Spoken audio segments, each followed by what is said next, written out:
Hey guys, I'm Chris. And I'm Mike.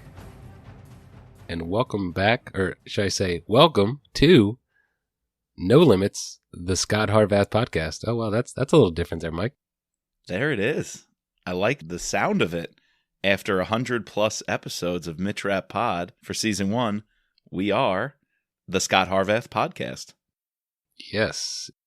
I'm excited for this season, man. Like, reading this book, talking about these stories with you, getting into a new author. You know, we've talked about a couple of different books, and obviously we've had other authors on, but just to do like a real deep dive again into, you know, something completely new and something that, you know, we've never discussed this whole series really, the two of us, like we had with, you know, the Mitch Rap series. So this just should be a fun adventure for us. Yeah, you're right. It will definitely be a bit different, I think, because you are more of a connoisseur of Brad Thor than I am. So we might have a different dynamic where we both knew and spoke about Mitch Rapp and Vince Flynn previously. I feel like we're coming at this one from a slightly different angle. I'll almost be reading it as a new reader. I mean, I've read most of the books so long ago I don't remember a lot of them. Lions is probably the one I remember the clearest. So in my mind, I'm like, which characters stick around? Who are the main characters? How long is Rutledge the president? Like a lot of those kinds of questions. How long is Claudia in the scene? Is she a piece with Scott for a while? Like a lot of things for me are quite fuzzy. So I'm coming into this with a slightly different approach. Yeah, we'll find out. I haven't, so I've read all the Brad Thor ones a couple times, except for I haven't read his latest one, mainly because we've just been so busy with the Mitch Rap Pod and diving in and then obviously life. But yeah, digging back into this, I just remembering some of these names like Skip Trawick and you know, I'm pretty sure like some of these characters, you know, they're definitely going to come back up again. And obviously we meet Scott for the first time, and I feel like it's very different than how we met Mitch for the first time. And I don't want to do like a ton of comparisons between the two. They're their own series, but just like right off the bat, I just noticed how different it was, the introduction we got to this character, this main character that's going to be the main driver in this series. 100%. I too, I don't want to do too many. How does this compare to one of Vince's first books? Or how does Scott compare to Mitch? But there's definitely moments I do want to bring it up. So please just catch me. Feel free to call me out if I'm referencing Vince Flynn far too often. That's something I do in my life all the time, far too often. So if I start doing that in the pod, just be like, bro, Scot Harvath time, not Mitch Rapp time. You know, we'll try to separate the two. But I think it's going to come up, though, where we have to draw some comparisons to these two series, because these are the Titans. Mitch Rapp, Scot Harvath, like this is it. These are the big, heavy hitters. Each have, 21, 22 books, right? So, right. Well, let's back up. I mean, we're so quick to jump into the series. We love talking about these books, these characters. But if you are just joining us, welcome to the No Limits Thriller Podcast crew. We have over 100 episodes covering all the Mitch Rapp series, the entire series, start to finish. We've got hours of content. I haven't totaled up how many hours you and I have sat in front of, these computer screens and talked about the books, but head on over there if you do want to read the Mitch Rapp series. Got lots for you to jump into. And if you've been with us, thanks for sticking with us for season 2. You're going to see much of the same format. We're going to do things a little differently, particularly our final ratings. You'll hear about our No Limits Thriller Pod scorecard, how we'll rank the books at the end. But thanks for being along for the ride. New and old, first-timers and veterans, we're glad to have you. Yeah, and you can check out our new website, which was launched a couple weeks ago, thrillerpod.com. On there it has, links to the gear, if you want to sign up to become a patron, as well as links to follow all of our feeds, including our newest feed that we haven't quite launched yet, but we look to launch that, which will be a No Limits book club. So we're excited to be bringing you these 2 new feeds about Scot Harvath and just books in general. So yeah, it's a new world with the Mitrap or the No Limits boys. So the No Limits boys. And something we like to do for our No Limits patrons is a giveaway. So in case you're unfamiliar with that, check out thrillerpod.com. Click on Learn About Our Patreon, and we'll have monthly giveaways. In fact, Chris, let me tell you, I have been collecting some Brad Thor signed books. ooh, And yep, we're going to have to give away one for April. And actually, I'll do you one better. How about 2 giveaways this month? 2 signed Brad Thor books. One, we'll put all our patrons in a raffle. And the other giveaway will be our first new Scot Harvath patron. The first patron there we go. to join us after this episode is released in April will get their choice of Spymaster, Act of War, The Apostle, Code of Conduct, Hidden Order, The Last Patriot, The First Commandment, Full Black, Foreign Influence, or The Athena Project. So we got 2 giveaways this month. One of those books signed by Brad Thor for an existing patron, and one for a brand new Scot Harvath, our first patron for season 2. Awesome.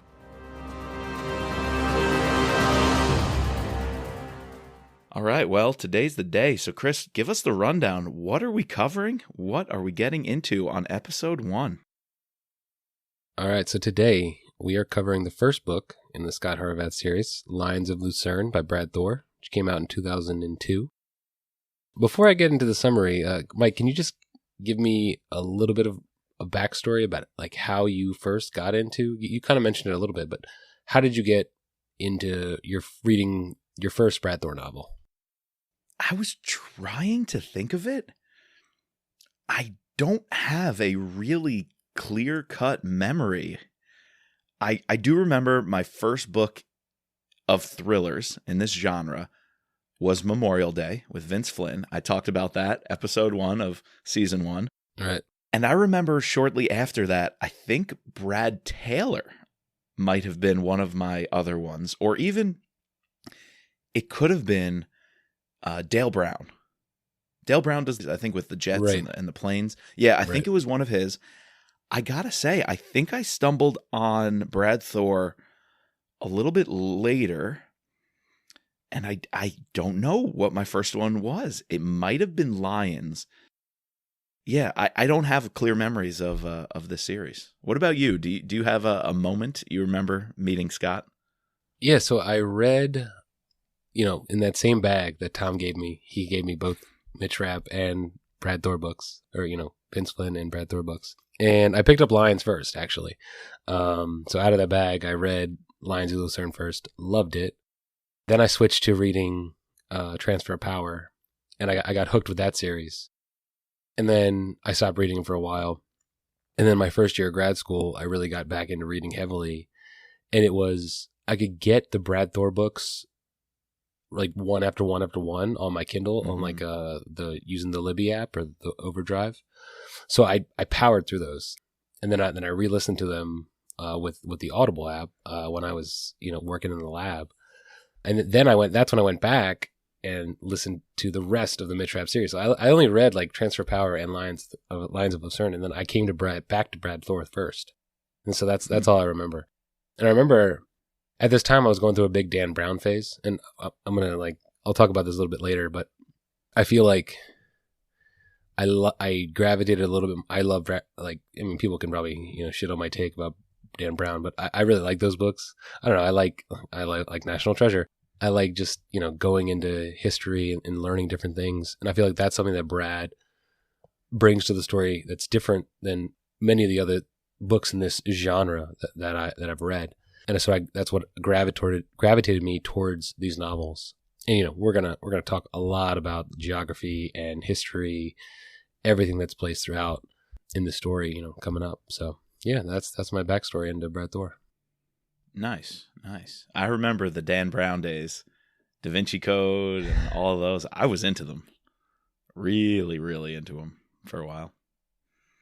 Yeah, the latest one I didn't love too much, but Da Vinci Code, Angels and Demons, those are all really good. Angels and Demons, yes. I remember when I lived in Rome and did the study abroad, I was like, oh my God, it's the fountain from that book. And Right. yeah, the geography of that one was stunning. All right. Let me jump into the summary. So for this one, we got an Amazon jacket summary. On the snow-covered slopes of Utah, the President of the United States has been kidnapped and his Secret Service detail massacred.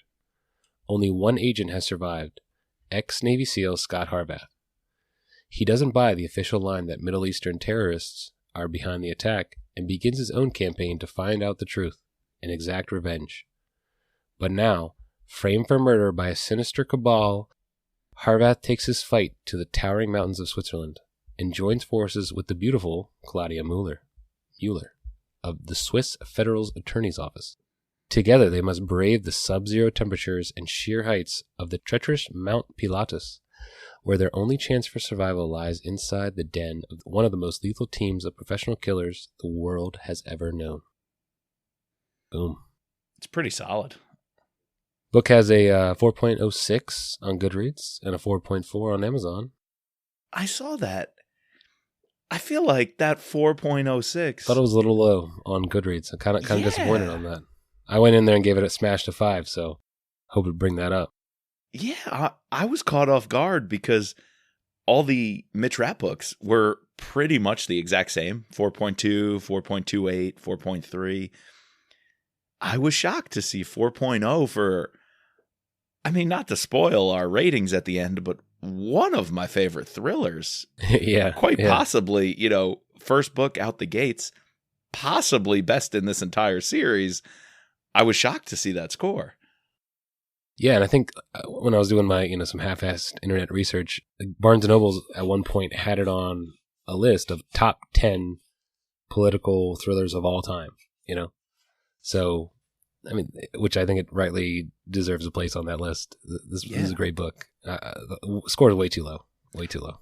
We should do some digging. I bet there's a common thread, whether it was intentional by a certain group or affiliation. Right. Like, just slam the reviews on this one thing. Like, I was actually caught off guard. There were a couple of slurs thrown in, particularly with the plot to blame everything on the Middle Eastern terrorists. And I thought Brad's language might have been a little strong in that regard.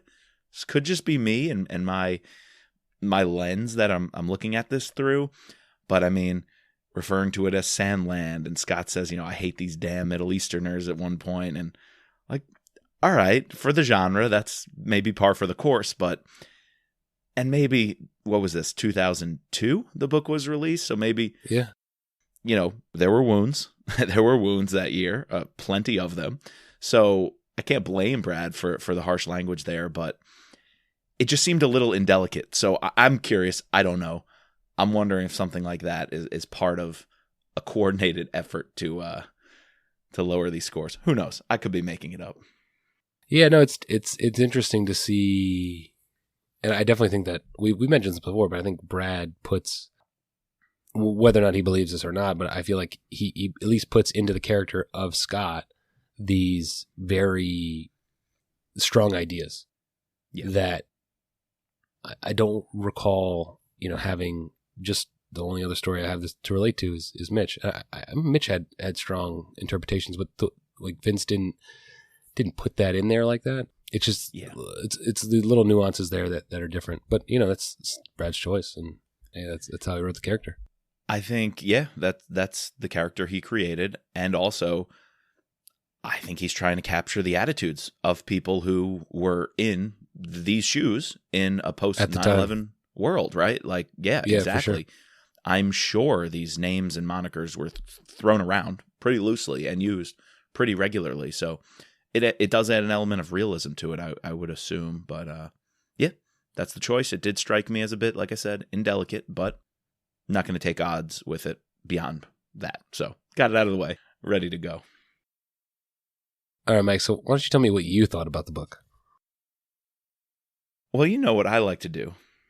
And to some of our first-time listeners joining us on the Scot Harvath podcast, our veterans could tell you what I like to do is share my thoughts on a book in the form of a limerick. There once was a man named Scot Harvath. From SEAL teams to Secret Service was his path. Gerhard Miner and his grunts, oh, these lions he will hunt. Across Switzerland, Norseman leaves a bloodbath. Wow, Mike, you're coming out the gate strong. That is a good one. Dude, I'm here to play. It's you game are time. Here to play, man. It's season 2. I had to be ready. I had to come out swinging. And guys, there's the first limerick of season 2. I'm here for it. You know who else comes out swinging right out the gates? I appreciated this epigraph. Pretty cool opening quote. Very cool. Very cool. Fortune favors the brave. Fortune favors the brave. And in Latin, fortis fortuna agivat. I like it. I'm here for it. And it definitely is a theme. Isn't that now like a car slogan or some sort of sales? I feel like no. Oh, it's crypto.com. Crypto.com. That's what it is. Fortune favors early investors, early adopters. I remember on the Super Bowl they had like Matt Damon just walking through like this hall of like, Columbus and like the first man on the moon, and then he turns to Earth and he says fortune favors the brave, and then it just pulls up crypto.com. That's funny. Couple movies too. Yeah, that's definitely a well-known I wonder who first said it. Was it Scipio or I think it was Roman. Who knows? Not our area of expertise here. But no. Art, what do you think? Because we're going to get to winners at the very end.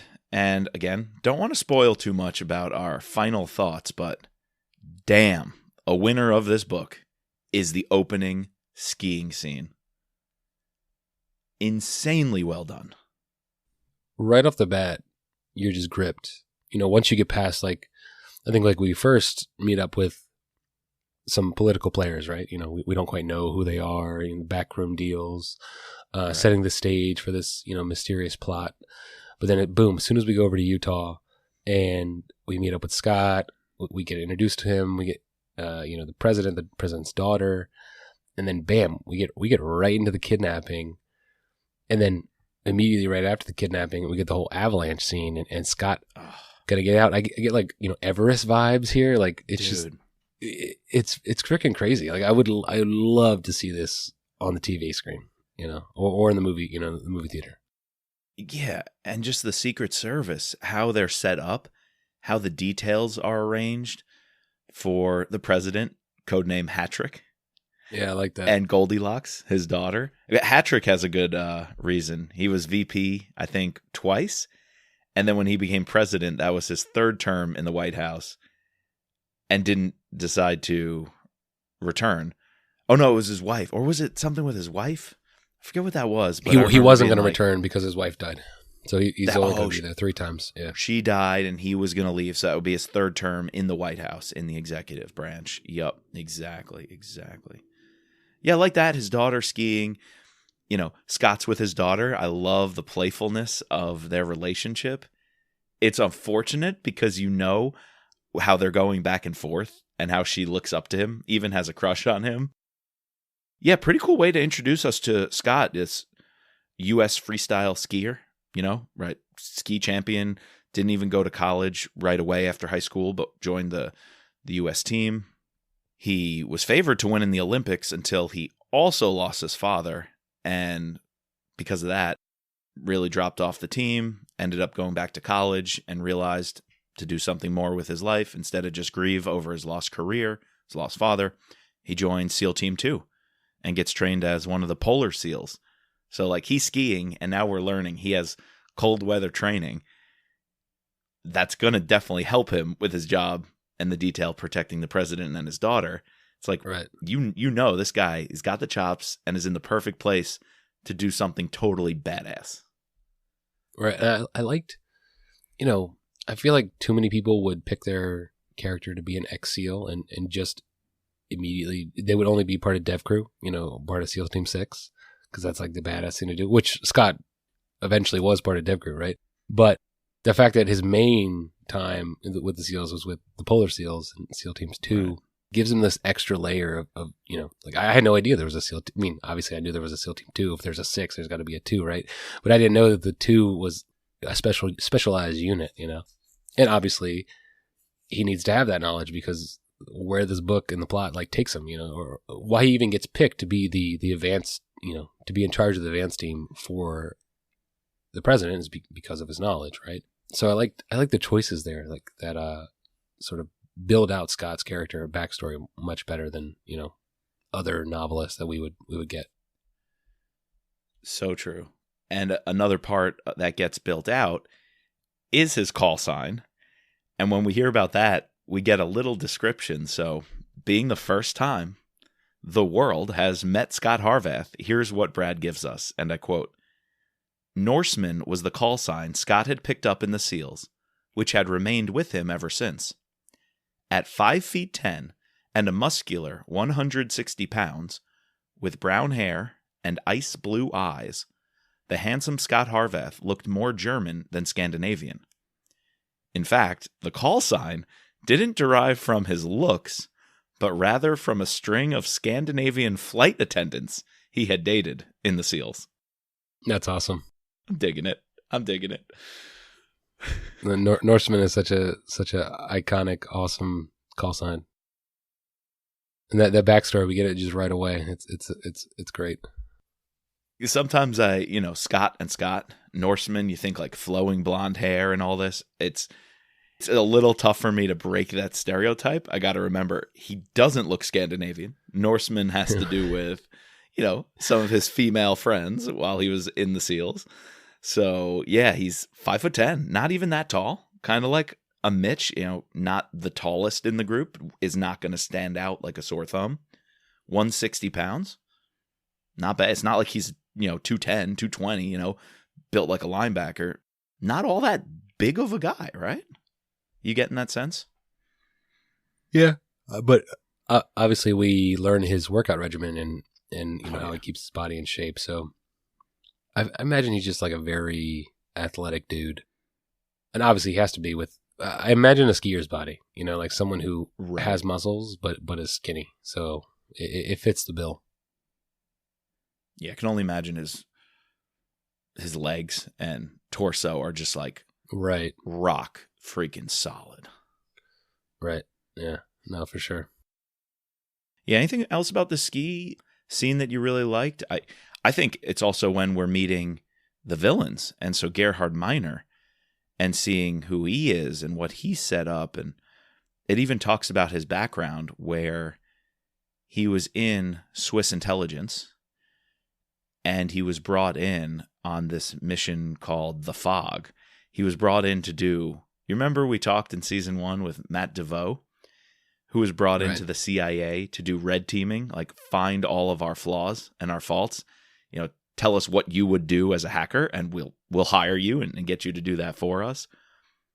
Miner was brought in to expose vulnerabilities in the Swiss intelligence system to essentially hack them and write reports of how they could be attacked.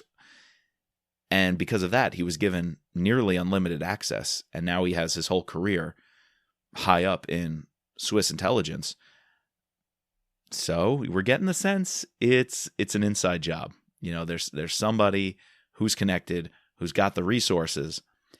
And just a chapter earlier, we met Donald Fawcett, this tycoon millionaire who has complete control over a couple of senators on the Hill, lots of sway in Washington, all the lobbying influence he needs to keep his fossil fuel fortune, going. And to, it's the whole plot of this book, and to get these senators in his pocket to put an end to the president's clean energy bill. So let me ask you, what's your take on that? How did you feel that there's this lobbyist, fossil fuel tycoon, in bed with some senators trying to quash a fossil fuel bill? Is that particularly exciting to you? So when you think about it, right? Yeah, I honestly kind of forgot why Donald Fawcett wanted to kidnap the president. As I'm reading the entire book, it went away. And then it wasn't until the very end when we got like the recap and like, you know, Scott's talking with Gary Lawler and like Lawler's telling him like why, you know, this Fawcett guy would want to do this, that I was like, oh, that's why they, yeah, I forgot about that. I almost would have it's kind of, spoiler alert, it's like, it's one of my losers. It's almost like I would have rather had, not to be negative right off the bat, but I would have rather just bought that he wanted power. Like he wanted to get rid of the president. He wanted to have a puppet in the office with Stargazer, you know, with the vice president, who we find out later is involved, as opposed to like this plan to keep the president out of town long enough to the bill like it doesn't get passed. Like, yeah, that's one of the weaknesses of the plot. I'd have to say, you know, if we're going to pick some nits, that's definitely a nit to pick.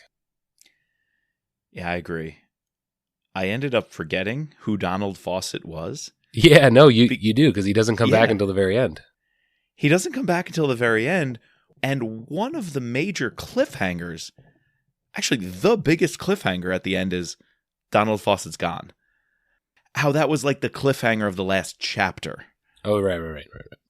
I didn't know if I care. Like, my cliffhanger is going to be, and now Scott gets to go get revenge on this guy who hasn't been around since the first few pages of the book and doesn't really have that much importance to anything that happened over the other, 400 pages?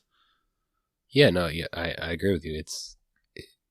It would have been, or it would have been more believable if it was purely just a manipulation of, you know, we want to get someone in power who we can control. And Rutledge is someone who we can't control, so we need to take him out.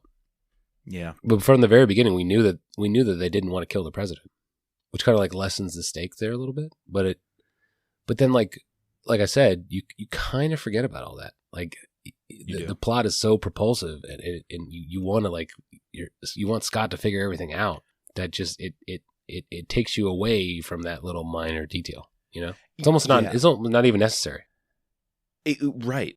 It's so funny that one of the main criticisms or negatives I could have of this book ends up not even mattering, because action, absolutely perfect. Pacing, absolutely perfect, that you don't even remember or care about the motivations of who's behind the kidnapping, because you're so bought in to how Scott's operating to try to figure it out.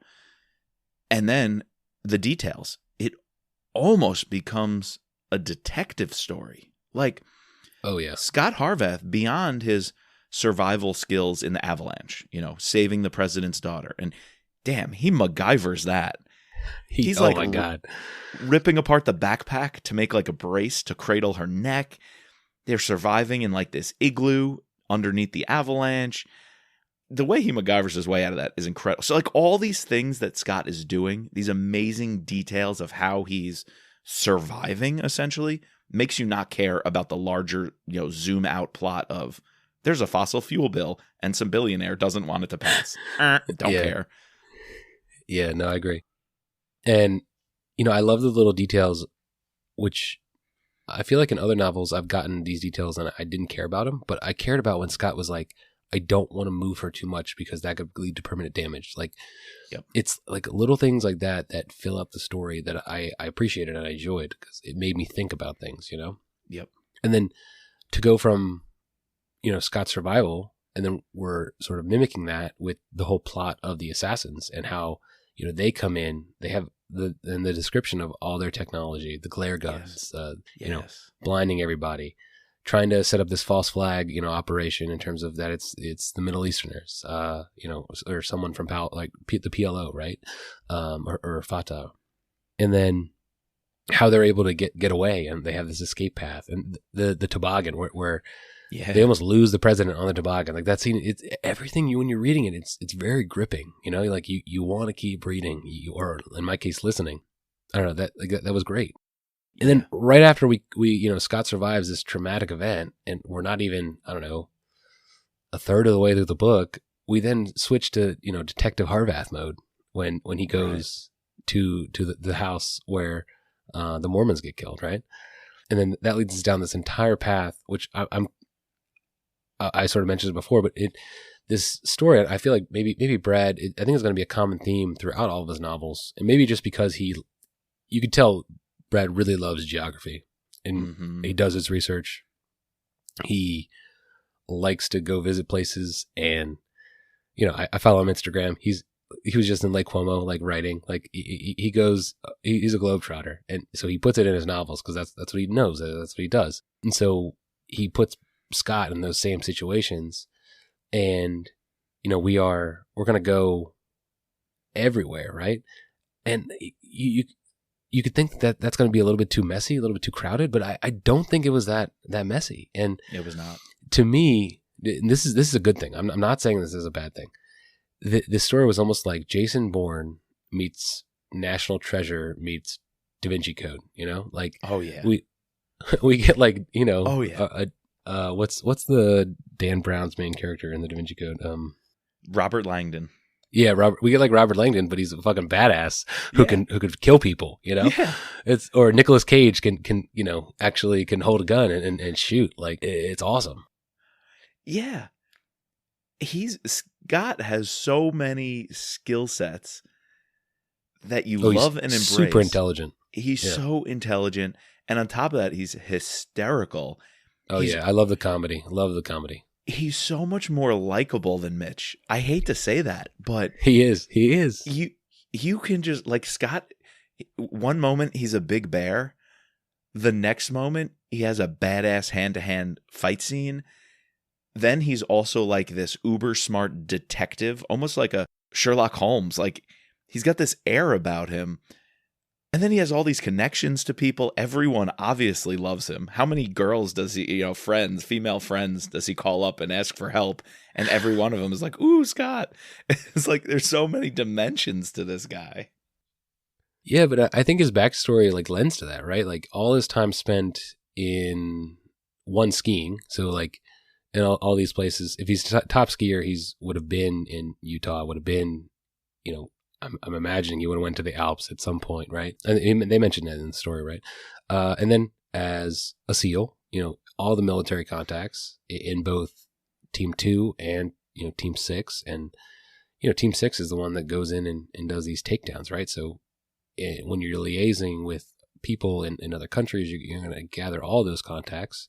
And then finally, the third part of it is the Secret Service aspect of it, being right on the defensive and knowing everybody in the White House and in politics. It's kind of, all right, you can yell at me now. It's kind of like mashing like Mitch's skills and Scott's skills like together, if you think about it like that, from Vince's novels. I could see that. And I guess while we're on it, you brought up Vince. There's another very clear demarcation between the two, where this book starts off in 3 different places with 3 different points of view. You got Fawcett, Rolander, and Snyder, the senators, Gerhard Miner, and assembling the Lions, Scott, obviously, and then you even see a little bit of Marshfield, the vice president, and how he's wrapped up in this. You almost are led to believe this is going to be very Vince Flynn-esque, where these storylines stay separate. Or other, I've seen it in a lot of other novels, yeah. Sure, it's like a thriller thing. And then they all come together. But I got the sense that wasn't Brad's style. Once he got into Scott's story, 3/4 of this book stayed with Scott. Exactly. And I think that's one reason I found this more gripping than some thrillers I've read lately, and a lot of the Mitch Rapp books. It was almost a different way of engaging with the book, in that you couldn't put it down because you felt it was your timeline. You didn't get like cut out of the story and jump to another timeline from another person's perspective. You almost felt you were in Scott's shoes, and that roller coaster didn't stop. I don't know. And then combined with that, Brad also played with the length of the chapters. We started with some very long chapters. Very long chapters. I was going to say that. I almost, like, through chapter 5, I was like, am I ever going to finish this book? Because there's 80-something chapters. I'm like, I know, right? It's a long book, too. 6, it's a long book. It's a long book, but in the beginning, it's much more top-heavy, and I think you're setting the stage.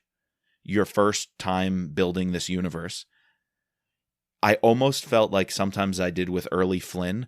I'm going in so many storylines, I have to kind of metacognitively organize them. And when I come back to one, I have to kind of think back, oh, where is this person? What are they doing? But he quickly moved away from those really long chapters and put us in Scott's perspective for the rest of the ride. So like once the universe was built, now we're dropped into it. We're in Scott's shoes and let's go. One other really cool effect of that is when Claudia's brought back in, like 60% through the book, and you had kind of forgotten about her. When Claudia was dropped back in, I was like, oh my God, she's the one investigating Minor, trying to play games and play this spy, spy back and forth, spy on spy with Gerhard Minor. When they're having lunch, oh my God, I love how they're one-upping each other. It almost felt like Kennedy, going back and forth with someone from the ISI or Ben Friedman. The way Claudia and Minor, and he was one-upping her. He clearly had an edge and would get under her skin. But then later on, she would throw that right back at him. Anyway, it was amazing when she was brought back in and teamed up with Scott because we had been in Scott's shoes for so long. I thought the payoff was there of bringing her storyline into his. I'm glad you brought all that up because I definitely noticed that. I noticed that, one, the first couple chapters were super long. And I, too, saw on the thing, I was like, 84 chapters. Are all these going to be 20-minute read? Because I listened to them and it's like 20-minute chapters or 30-minute chapters. Like, geez, this is a long book. And then, two, while later on we did, every so often we would jump to a different perspective, but for majority, 5 chunks of 5 to 10 chapters in a row, we're just boom, Scott. And I'm not gonna lie, I like that. Yeah, I agree. I that's one of my biggest pet peeves that sometimes drove me nuts with some early Vince and Kyle books, and that I've read, and even I've mentioned this before with Lee Child. He'll switch around between one book will be written in the first person, the next book will be the third person. And I much prefer the first person ones as opposed to the third person ones where you're trying to deal with these 5 people. And I guess that's how you would show it in a movie or a TV show, right? But I just want to stay with my main character, man. I don't take me out of the action, and because sometimes that break can just make me kill the story for me at that moment. And this book did not disappoint. Yeah, it didn't give you that time to breathe, and Scott didn't really have time to breathe. No, he didn't. He's physically so jacked up this entire time. Well, they keep bringing up the memory loss thing from the original Avalanche, which I thought the memory loss thing was a little forced to keep bringing. He had a concussion. They didn't say it, but he had a concussion.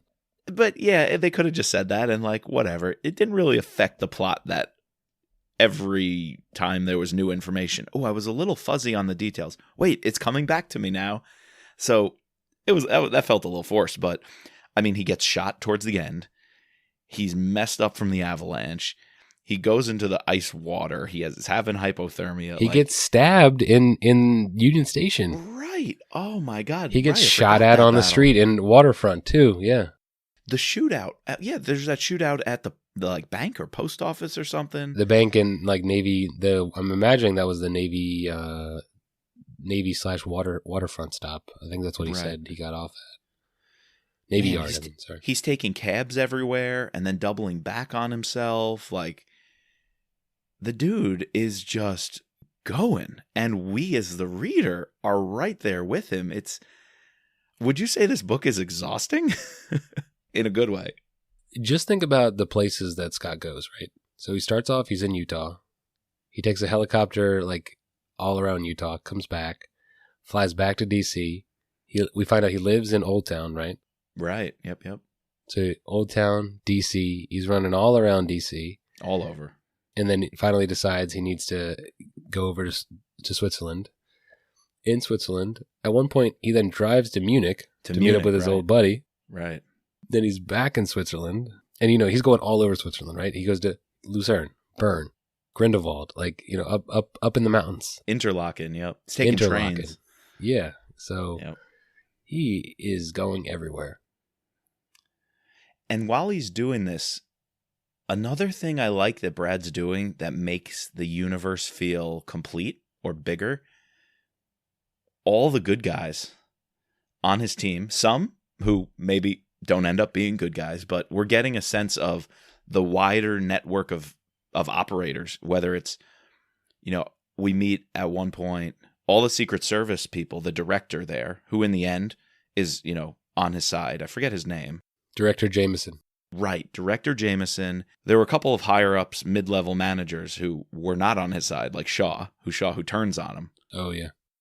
The FBI, Gary Lawler, who Lawler. I want to get into him in a second. He's a big player. I remember him Right. throughout the series because he's Right. like a family friend, right, of his dad's. Yes, and he almost becomes a father figure, more of an uncle figure, I would say, when Scott loses his Right. father. And Lawler basically gets him the job. He says he wrote him the recommendation. And so I love that barn scene. You mentioned he's going all over Utah. Well, they get to the house where the Mormon couple, the elderly Mormon couple, were killed so that the assassins could use, or the kidnappers could use, the house as a base to stage the president, get him out in the ambulance. I really like when Lawler confronts Scott in the barn. It takes his character to another level of depth.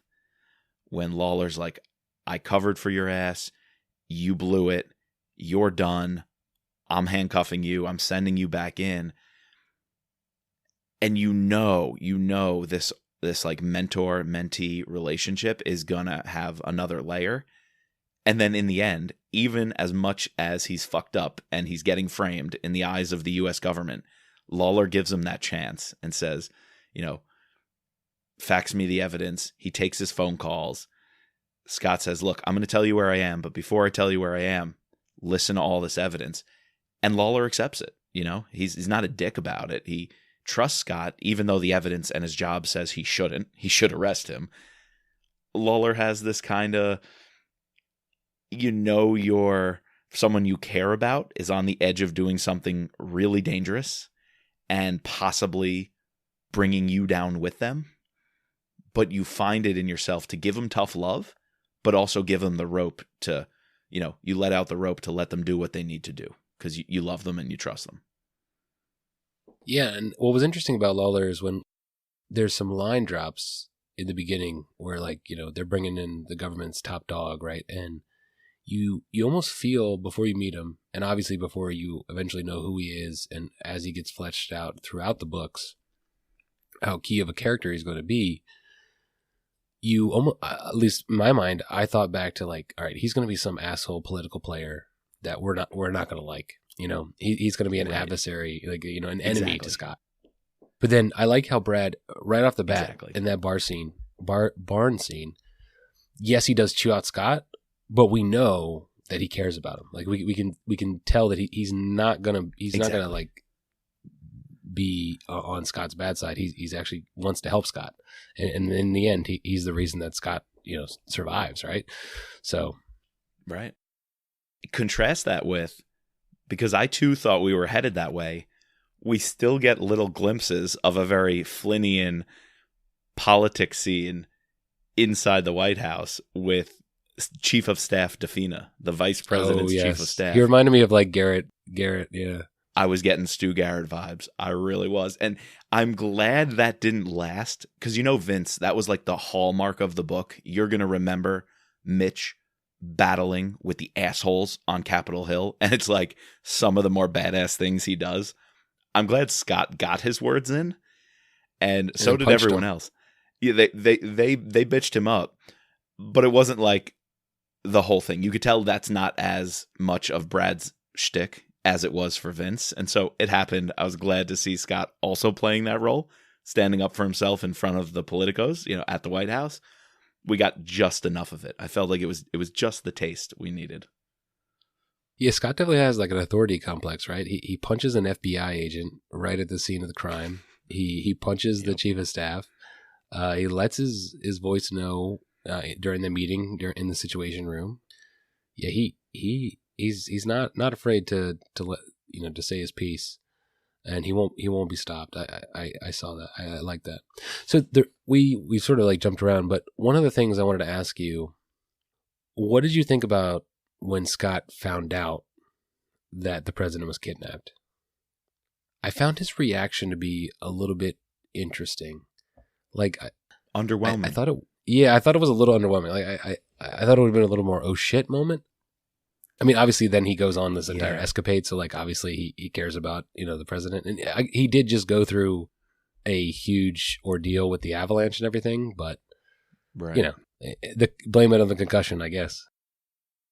I think I don't want to say it's a negative or a loser or anything.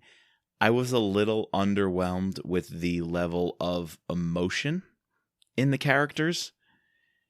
It was almost so over the top badass with some of the kills. Oh, dude, a ski to the chest? The dude rams a ski into some guy's chest and leaves him standing like a tripod on the side of the mountain. So, like, there was so much badassery, and then there was so much good humor. The one thing that took a back seat was the emotion and the emotional depth. So, like, Scott hears the president was kidnapped and most of his guys were killed, and it's not like a gut-wrenching, deep, visceral, I'm going to tear everybody's limbs off, whoever did this. There is the prayer for Harper, his friend Harper, his closest buddy on the Secret Service detail. Scott tells him, I promise I will avenge you. I will get every last one of these fuckers. So I like that. But yeah, it just seemed like the key moments where there was a revelation that a character found out about, it didn't really hit them all that hard. Right. Yeah, no, I would agree with that. Although, I think that happens in much more recent books. I mean, look at how deep Spymaster backlash with Scott's personal life. Like, woof. I'm recalling like some of the recent books, and especially Spymaster and Backlash stand out to me, and how different of emotional reaction we get from Scott there. And so we're definitely going to see some progression about how Scott as a person evolves over the course of these next 20 or so books, right? So we'll see. Yeah. Yeah, I think that's a long-term thing we'll see play out. Mm-hmm. Yeah. All right, so we see Scott as a detective. Then we transition to this, Scott as public enemy number one. And he's on the run. So I guess before this, we get a little bit of dealings with this Andre character who was, the lover of, or a little confused here, the lover of a guy who got killed who was also the lover of one of the senators, right? Senator Snyder, yep. He's able to escape.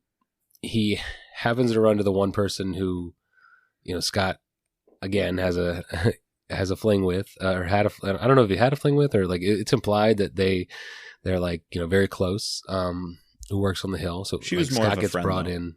Natalie Sperando. So Scott gets brought in there. And then this is when we get another one of those oh shit moments when did you get the vibes that his boss was in on it? Like, or maybe it was just because I knew the story and I was like, oh shit, Scott, don't do that. Like I remembered in the moment when he went to, what was his immediate boss's name? I forget. That was Shaw. Yeah. Shaw. And then so Shaw ends up being one of the bad guys. He's in on the plot. And so Scott's just telling him everything. I like that little twist there. That was, you'd almost feel it as you're reading it. Like this is just, everything's going to work out for these people. And no, it's not going to work out. And it doesn't. It kind of set you up and then it pulled the rug out from under you. It really hit me when Scott thinks he's got the Secret Service on the ball. He wrote his report. He's got Andre and Natalie Sperando holed up in a hotel under a fake name. He told them, lay low. They think Scott sent the Secret Service to pick them up. They're in the van. And then Senator Snyder turns around and he's like, oh, I am so happy to see you, to Andre Martin, who just escaped after he hogtied him up in his basement. Yeah, I love that rug pull. That was one of those, oh shit moment. Like, where does this go next? And we follow that up with the phone call where Director Jameson calls Scott and is like, "Are you off your rocker? You better come on in. Like, we're out to get you. Shaw told me all this craziness." They find Scott's gun next to the 2 dead bodies of his friends. They moved money out of his bank account to make it look like he was in bed with them to arrange the kidnapping. He was the mole. This thing just gets deeper. It's like Inception, man. There's just layers on layers. It just goes deeper and deeper. There were points where I was like, how the hell does Scott work himself out of this hole? Like, he's really being framed. You know, Lawler wants to trust him, but the evidence is just accumulating against him. Yeah, like you could have just had Scott for the rest of the book trying to figure out on his own, like, where the president was. But then you add in this other complete new twist that makes it even more engaging of, oh wait, now Scott's on the run too. And he has to try to find the president, and so he can't use all of his, and he has two groups of assassins, coming for him. It's just like layers upon layers that really add to the depth of the plot that I really enjoyed. Yeah. And all that, culminates with him having to go to Switzerland. He put together the chocolate. I don't know if that seemed a little forced to you, but at the Mormon house where they took the president on the escape route, he was kind of playing detective, and they left the piece of chocolate, and it's the Lieber chocolate. Let me email Nestle and see, if they make that kind of chocolate in the States. And nope, it's only in Switzerland. So he starts looking there. The story picks up here, but I don't know exactly if I buy the bridge of how we got there. And then, so when he gets there, Hans Brauner is his alias. Pretty good. And he's got the documents. Oh, I like this. I hope this comes up again. I do not remember it. But one of his buddies that he did some missions with, I forget what service he was in. I think it was in Germany.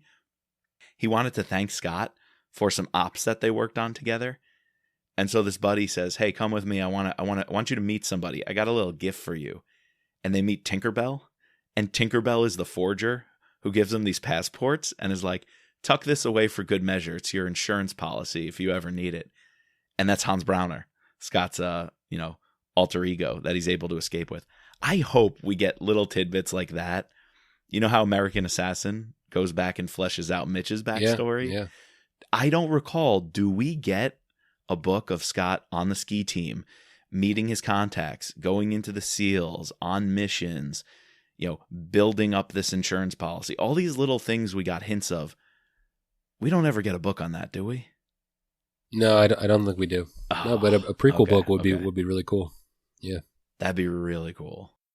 Gary Lawler, There's some, I'm going to get to it. We'll get to it in the end, but there's some things that you kind of have to, I don't know if suspending disbelief is the right term, but the way Scott gets to where he gets, it's like, I believed more when Andre tells him that this guy went, the senator came back from Switzerland. Like, you should follow up. Why is he making trips to Switzerland? That's a better, true. Than this small piece of chocolate that he finds in this house and emails and sends an email to Nestle and gets a response back, And he randomly asks one of his Secret Service partners, just they're chatting, they're talking about the kidnapping, trying to piece it together. And he goes, "Oh, by the way, you like chocolate, right?" And she goes on a 5-minute monologue about, "Oh, I like chocolate, but you get different types of chocolate in Switzerland. I brought them home." And she's like, "This one wouldn't be made in this country and sold in this country. They changed the name of it, or they'd market it under a different brand." I'm like, when did this become the chocolate story? Yeah, I think they would be more pressed about the president than about chocolate, but it is what it is. It ends up playing an important role, but okay. And same with the wine, Vin du Castans. Yeah, no, the details with that wine and the backstory with that wine, I like those little tidbits that are thrown in and the history behind that. That even comes into play with how one of the senators, right? What is it, Senator Ferris? No, not I'm the wrong senator. But I think it was Rolander. right, one of the senators contacts Miner, right, with these aliases of people who used to drink this wine, right? That was cool. But once we get to Switzerland, all this action and the description of going up to the mountains and, the fighting at the Jungfrau line. Yes. And then, the fighting down in Interlaken and on this bridge, and when Scott goes in the water, Yes. and then the final like climb up onto like this the top of this mountain where there's a hidden bunker underneath the church. Like that was really cool. Yeah. I'll tell you, I got big Dan Brown vibes when they find like the the baptismal font and like the stone, and like looks at the thing, you push that one's out of place, so we push that one and it opens it up. It is what it is, but it was still cool. It was cool. It was exciting. You're right. I don't know if it's suspend disbelief, but you're just so in the story, you could care less about those things being utterly ridiculous. Like, yeah. Out of all the things I would rate this book so high on, believability is probably one of the lower categories, and I don't even care. Like, I do not care. No, I don't even care. Seconds before that, Scott is dangling with the rifle practically choking him. Claudia's pulling him up, a guard shooting at her, and she tosses an ice pick at him. No, or like a pickaxe at him. I'm like, this is so badass. Like, I'll buy anything at that point, like whatever they do next. One thing I'm not sure I buy, there's a lot of stormtrooper syndrome going on here. They shoot like stormtroopers, every bad guy. Yeah. Well, he does get They're shot spraying once, bullets, right? not hitting anyone. Yeah. He does get shot once. They're missing, though. How many times are they getting shot at and just conveniently, oh, I heard it whiz by. Oh, I heard it hit the concrete. It's like, in the moment, I don't care at all. But looking back, I'm like, and how did they not get shot if the Lions are supposed to be some of the world's best assassins? Yeah, when you wrote down Stormtrooper Syndrome, I had no idea what you meant, but now that you tell me this, it makes total sense. There it is. Yeah, there's so many descriptions of like ice, ice chips coming off, like when he's in like that ice cave, right? Or and then like rock splintering when he's in Interlaken and going across the bridge. It's I don't care. The action's awesome. But let's just go over this, right? Scott survives an avalanche. He then survives a run-in at Union Station, survives getting shot at in DC. Then he survives getting shot at in an ice palace. Then he survives almost drowning. Then he survives almost choking out while hanging off a cliffside. He is a fucking Iron Man, man. I mean, that's what I'm talking about with Stormtrooper Syndrome. This man is the $1 million man. That happened at the end, too. On their way to the president, there's like 4 or 5 times they're like, oh, stop. Someone's in our way, pointing a gun at us. Boom, boom, boom. Got him. Let's keep moving. Oh, we're going to get him. Oh, wait. There's Miner. Miner's here now. Boom, boom, boom. Got to fight Miner. And then, oh, we got the president. Let's go. Wait, there's someone in the hallway who is tracking us from behind. Boom, boom, boom. Got him. Down. Let's go. I just felt like we're going to get to the ending soon. It was so much fun. It was such a delight. But I'm like, wait, really? Like a video game, especially those like really early arcade games, your character's running along and it's like, boom, jump off the mushroom. Oh, boom, jump over this guy. And then you're just still running. And it's like, boom, hit that. All right, we'll keep going. Oh, knock that one out. Boom, keep going. And just like you're waiting for the next big bad guy to just come up as you're like moving forward, bouncing along in this video game.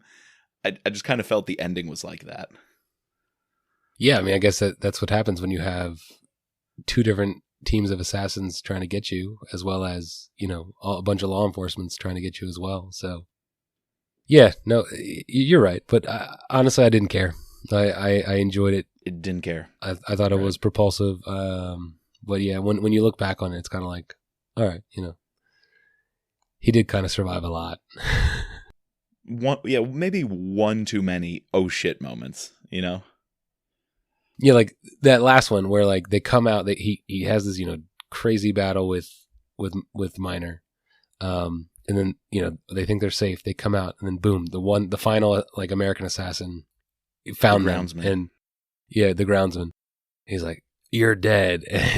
Obviously does the exposition talk like before he just shoots them, and then of course he gets shot by none other than Skip Treywick. But yeah.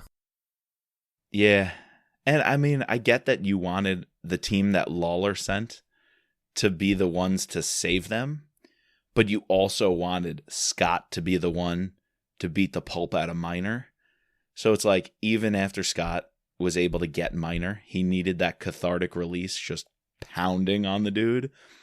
You still needed on their escape route a way for Lawler's, the team that Lawler sent in to be there to save him. So right.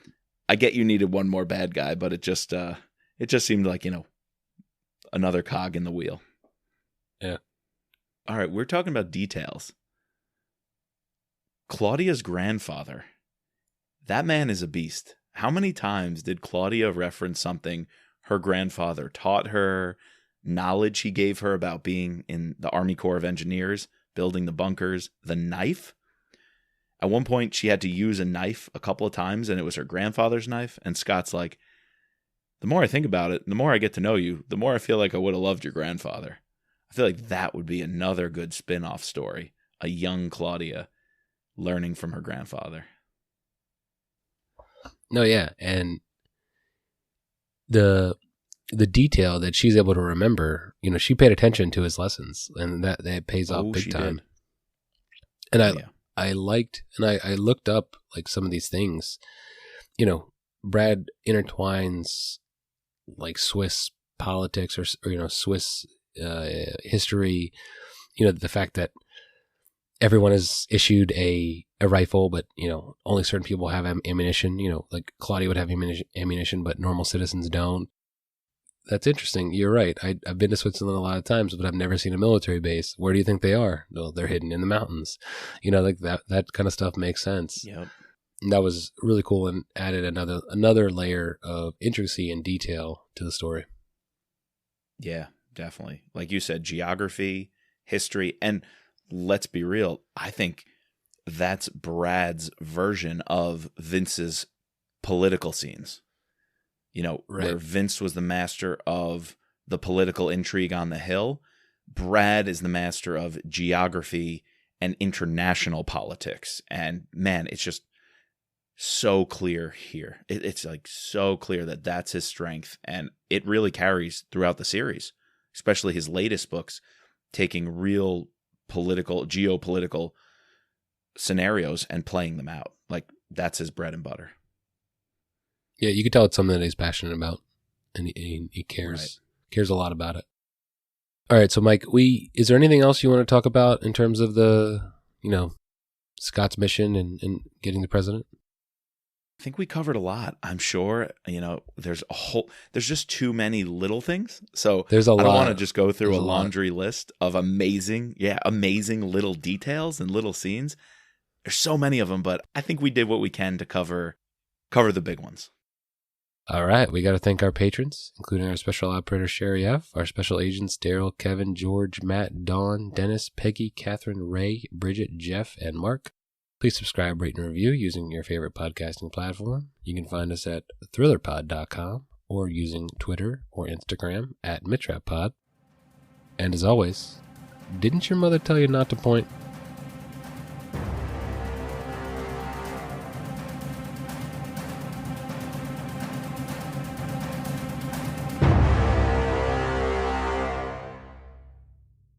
And just a disclaimer, this podcast is not affiliated with Brad Thor, Scott Harvath, or Simon & Schuster.